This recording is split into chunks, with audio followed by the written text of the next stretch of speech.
শিয়াল ভাইয়া, শিয়াল ভাইয়া, আমাকে বাঁচাও। তোর আবার কি হয়েছে রে? এমন ভাবে দৌড়াতে দৌড়াতে আসছিস যে? আরে ভাইয়া, দৌড়াচ্ছি কি আর সাধে, বড্ড বিপদে পড়েছি গো ভাইয়া। একটা কিছু উপায় করে দাও না, আমার মাথায় যে কিছুই কাজ করছে না। আরে হেয়ালি থামিয়ে সমস্যাটা কি সেটা আগে বলবি তো, না হলে বুঝবো কিভাবে? ওহ, দেখলি তো, মাথাটা একদম গেল আমার। আসল কথাটাই বলিনি তোমাকে। এই জঙ্গলের বাঘ, ওই বাঘের ছেলের নজর পড়েছে আমার মেয়েটার উপর। সে নাকি আমার মেয়েকে বিয়ে করতে চায়। আমার একটা মাত্র মেয়ে ভাইয়া, এই বাঘের হাত থেকে বাঁচাও তুমি। এ এই তো বাঘের ছেলের ভারী অন্যায় আবদার। আমাকে একটু ভাবতে দে, আমি দেখি কি করা যায়। দেখি না শিয়াল ভাইয়া, তোমাকে একটা কিছু করে দিতেই হবে। এই বেলায় আমি গেলাম, মেয়েটাকে বাসায় একা রেখে এসেছি। এই কথা বলে খরগোশটি দ্রুত সেখান থেকে চলে যায়। শিয়াল ভাবতে থাকে কি করা যায়। বাঘ এই জঙ্গলের নেতা, তার ছেলের কাছে মেয়ের বিয়ে না দিলে জঙ্গলের সমস্ত খরগোশকে এক কামড়ে খেয়ে ফেলতে পারে। তাই যাই করার খুব সাবধানে করতে হবে।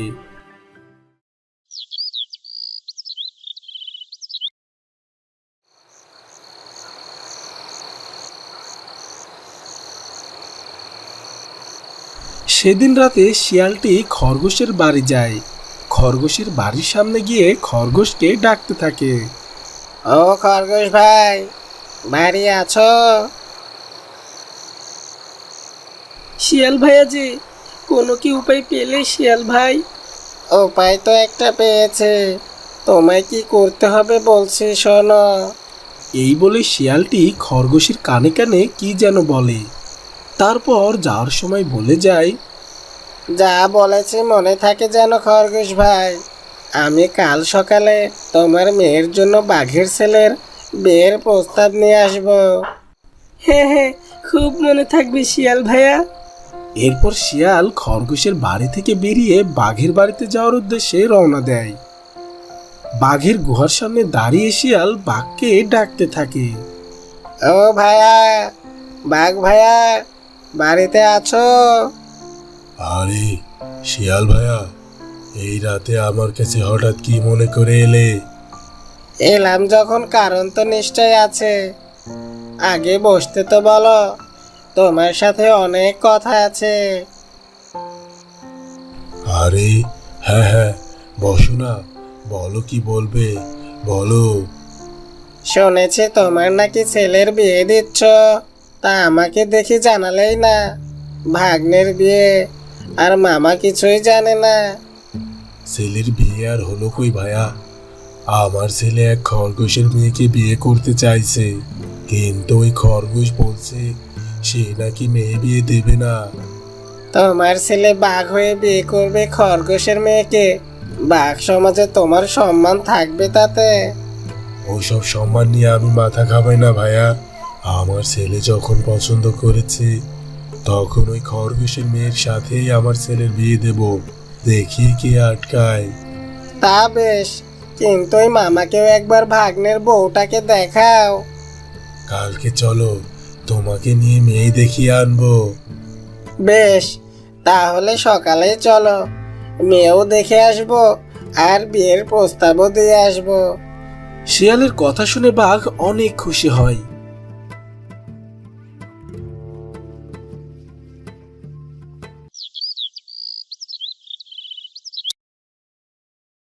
পরদিন সকালে বাঘ, বাঘের ছেলে আর শিয়াল মিলে খরগোশদের বাড়িতে যায়।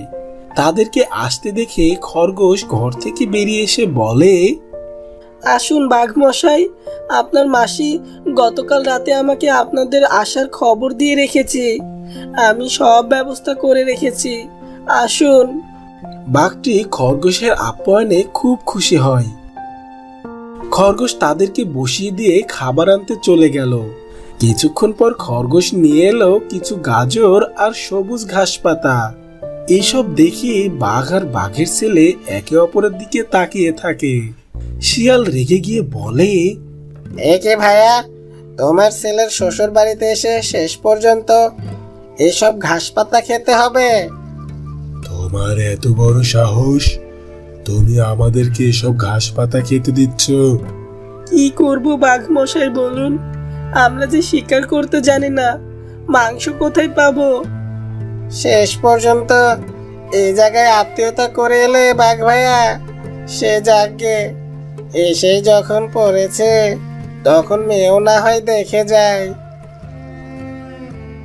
কই তোমাদের মেয়েকে দেখাও, দেখি কেমন মেয়ে আমার ভাগ্নের বউ হবে আর কেমন তার গুণ। আপনারা একটু বসুন, আমি এক্ষুনি মেয়েকে আনছি। কিছুক্ষণ পর খরগোশ তার মেয়েকে নিয়ে ঘরে ঢোকে। কিন্তু এ কি, কোথায় সেই সাদা ধবধবে খরগোশ? এই মেয়ে খরগোশটা তো কুচকুচে কালো। খরগোশের কালো মেয়েকে দেখে বাঘের ছেলে লাফিয়ে উঠে বলে, এই মেয়ে কিছুতেই তোমার মেয়ে হতে পারে না। আমি তোমার মেয়েকে দেখেছি, তার সারা শরীর অন্য খরগোশদের থেকেও বেশি ধবধবে সাদা। তার বড় বড় কান, সুন্দর করে ফুলের দুল লাগায়, সে কি সুন্দর করে হাসে, চোখ দুটোও খুব সুন্দর। কিন্তু এই মেয়ে তো কুচকুচে কালো। আমার তো একটাই মেয়ে বাবা, আর এই হচ্ছে আমার সেই একমাত্র মেয়ে। কিছুতেই না, আমি তোমার মেয়ের গলা পর্যন্ত ভালোভাবে চিনি। তাহলে তো আমার গলা শুনে আমাকে চিনতে পারার কথা, চিনতে পেরেছেন কি? খরগোশের মেয়ের কথা শুনে বাঘের ছেলে অবাক হয়ে যায়। সে বলে, আরে এই তো সেই মেয়ে, কিন্তু তোমার এই অবস্থা কি করে হলো? আর বলো না বাবা, মেয়েটাকে কত করে বলেছি ওই নদীর ধারে যাসনি, তাও সেই সন্ধ্যায় সেই নদীর ধারে গেল, আর নদীর পাড়ের বিচ্ছিরি নালায় পড়ে গিয়ে সারা গায়ে নোংরা মাখিয়ে এলো। পরে রাতে দেখি সারা শরীর আস্তে আস্তে কুচকুচে কালো হয়ে গেছে। কত বদ্যি কবিরাজ দেখালাম, কোনো কাজ হলো না। আমার সুন্দর মেয়েটার কি যে হাল হলো। তাহলে বাপু এই মেয়েকে আমার ভাগ্নে বউ করবে না। চল রে ভাগ্নে, তোর জন্য এই মামা নিজে মেয়ে খুঁজে এনে দেবে। দোহাই আপনাদের, আপনারা যাবেন না। আমার মেয়ে দেখতে খুব সুন্দর ছিল, আপনাদের ছেলেও সেটা নিজে চোখে দেখেছে। কিন্তু এখন তো সে কালো ভূত হয়ে গেছে। ওর এই কালো রং মুছে যাবে। আমি এই জঙ্গলের শেষ মাথায় বুড়ো শিয়ালের কাছে গিয়েছিলাম। সেই শিয়াল বিশাল গণক। সে বলেছে যদি কোনো বাঘের ছেলের সাথে আমার মেয়ের বিয়ে হয়, তাহলে আমার মেয়ের এই কালো রঙের রোগ সেরে যাবে, সে আবার আগের মতো সুন্দরী হয়ে যাবে। ও মামা, গণক মশাই যখন বলেছে আমার সাথে বিয়ে হলে এই রোগ সেরে যাবে, তখন আর বিয়েটা ভেঙে দিয়ে লাভ নেই। এসেছো যখন দেখেই যাও না। ঠিক আছে, ভাগ্নে যখন বলেছে তখন দেখেই যাই। তা মেয়ে, একটু হাঁটো তো দেখে। খরগোশের মেয়ে হাঁটতেই শিয়াল খেকিয়ে বলে, এস, কে ধপধাপ করে হাঁটে রে বাবা, তোমার সংসার হচ্ছে না যাবে গো বাঘ ভাইয়া, একটু হা করো তো মেয়ে। এস, মুখে দেখি শুধু ঘাস পাতা আর নিরামিষে গন্ধ। আরে শিয়াল ভাইয়া, মেয়ে দেখতে সে এত কিছু দেখলে চলে নাকি? আমার ছেলের যখন পছন্দ হয়েছে, তখন এই মেয়েকেই আমি আমার গুহায় নিয়ে যাব। তা বেশ, তাহলে আজকে আমরা আসি গো খরগোশ ভাই। কাল আমরা আমাদের বিড়াল মাসিকে পাঠিয়ে দিয়ে বিয়ের দিন তারিখ সব জানিয়ে দেব। ঠিক আছে শিয়াল ভাই। শিয়াল, বাঘ ও বাঘের ছেলে তিনজনে খরগোশের বাড়ি থেকে বেরিয়ে আসে। এরপর তাদের বাড়ির দিকে যেতে যেতে হঠাৎ শিয়াল বাঘকে বলে ওঠে, আচ্ছা বাঘ ভাইয়া, এই খরগোশ বেটা ঠিক কথা বলছে তো? ওর মেয়ের আবার বড় কোনো অসুখ নেই তো? নইলে এত সুন্দর খরগোশ হঠাৎ করে এমন কুচকুচে কালো হয়ে যাবে কি করে? কথাটা তো তুমি ঠিকই বলেছো ভাইয়া।